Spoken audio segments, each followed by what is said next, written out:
Hello, नमस्कार।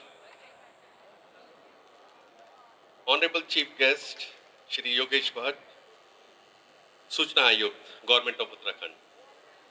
Our guest of honour Shrimati Madhu Chauhan, जिला पंचायत अध्यक्ष, mister Daljeet Singh Shukla, secretary CBSE regional office Dehradun, principals and teachers, यहाँ उपस्थित सभी किसान भाई, president Maya Devi university Shri M L. Juyal ji, vice president Maya Devi university doctor Tripti Juyal Semwal, all respected dignitaries and guests, members of Maya family, media professionals, and my dear students. On behalf of Maya Devi University, I, Dr. Ashish Semwal, extend my warm welcome to you all in this Krishi Vigyan Mela 2024. मैं doctor आशीष सेमवाल, कुलपति माया Devi university की तरफ से आप सभी का कृषि विज्ञान मेला 2024 और इस भव्य समारोह का दूसरे दिन अमर उजाला के साथ मनाया जा रहा है शिक्षक सम्मान समारोह में मैं हार्दिक स्वागत करता हूं। भारत आज दुनिया का सबसे बड़ा कृषि उत्पादक है, contributing approximately 19.9% to the GDP और हमारे 58% से अधिक लोगों की आजीविका प्रदान कर रहा है। लेकिन आज भी जलवायु परिवर्तन, घटते संसाधन और आधुनिक तकनीक के सीमित उपयोग जैसी चुनौतियां हमारे कृषि क्षेत्र को प्रभावित कर रही हैं। प्रधानमंत्री श्री नरेंद्र मोदी जी का सपना है 2047 तक भारत को एक विकसित देश बने। इस मिशन में कृषि का एक प्रमुख स्थान है। उन्होंने कृषि को मजबूत और उन्नत बनाने के लिए कई योजना और पहलों की शुरुआत की है, जैसे किसानों की आर्थिक मदद के लिए पीएम किसान योजना, डिजिटल कृषि और तकनीक जैसे ड्रोन, आर्टिफिशियल इंटेलिजेंस और आईओटी, इंटरनेट ऑफ थिंग्स का उपयोग, ग्रामीण क्षेत्रों में मजबूत बुनियादी ढांचों का विकास और बाजार से जुड़ाव बढ़ाना, फसल सुरक्षा के लिए प्रधानमंत्री फसल बीमा योजना, एग्रीकल्चर इंफ्रास्ट्रक्चर फंड,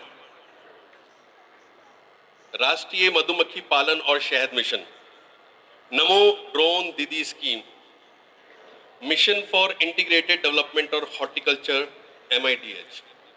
इसको हम इतना ही रखेंगे। कल हमने इस पर विस्तार से बात करी थी। कुछ चीजें बहुत जरूरी हैं जो सबको पता होनी चाहिए कि सरकार क्या कर रही है। हमारी भारत सरकार ने 2017 में भारतीय वन अधिनियम 1927 इंडियन फॉरेस्ट एक्ट में संशोधन करके बांस के पेड़ की श्रेणी से हटाकर घास फसल की श्रेणी में रखा। इस बदलाव का उद्देश्य बांस की आर्थिक संभावनाओं को बढ़ाना, नियमों को सरल बनाना और किसानों व उद्योगों का लाभ पहुंचाना था। 2017 में केंद्र सरकार द्वारा बांस की पेड़ की श्रेणी से हटाकर घास के रूप में परिभाषित करने के फैसले ने नियामक देश का सरल बनाया। इसके परिणाम स्वरूप पिछले 2 वर्ष में देश में 3,229 वर्ग किलोमीटर क्षेत्र में बांस उत्पादन में वृद्धि हुई है। Maya Devi University has a legacy of 15 years as Maya Group of Colleges, and this year we got the status of private university as Maya Devi University by Uttarakhand state government. Here we have 40 acres of campus and university is working on the new technologies as artificial intelligence, machine learning, cyber security and forensics and data science. We have developed new laboratories for the manufacturing of drone with IoT. University had signed MOU with IBM, MR Strategic and Defense LLP, and many industries for the academic development of the student. From the next academic session, university is starting nursing, paramedical, law, and many other courses to give the student more options for their career. Maya Devi university के कृषि विभाग आपकी मदद के लिए हमेशा यहाँ पर है। सभी सरकारी योजना और उन्नत खेती की जानकारी प्राप्त कर सकते हैं। इसके साथ ही आप पॉली हाउस में खेती, पोल्ट्री फार्म लगाना, डेयरी गोबर ग्लास गैस प्लांट कैसे लगाएं या वर्मी कंपोस्ट का उत्पादन कैसे करें जैसे तकनीक की जानकारी भी ले सकते हैं, जो कि हमारे कैंपस में सब लाइव चल रहा है। With this, yesterday we also hosted the inter-school district level science exhibition featuring participants of almost 160 students from different schools. Today we are going to give them the cash prize to the winners. इसके साथ ही हमारे कृषि विज्ञान मेले में एक और विशेष कार्यक्रम जोड़ा गया है और वह है शिक्षा सम्मान समारोह, जिसे हम अमर उजाला के साथ मिलकर आयोजित कर रहे हैं। ये समारोह उन शिक्षकों के प्रति हमारी कृतज्ञता व्यक्त करने का एक प्रयास है जो समाज के सच्चे शिल्पकार हैं। टीचर्स केवल पढ़ाते नहीं बल्कि हमारे जीवन को दिशा देते हैं, हमारी सोच को समृद्ध करते हैं और हमें बेहतर भविष्य के लिए तैयार करते हैं। आज का ये कार्यक्रम उनकी मेहनत, समर्पण और अतुलनीय योगदान को सेलिब्रेट करने का एक सुंदर अवसर है।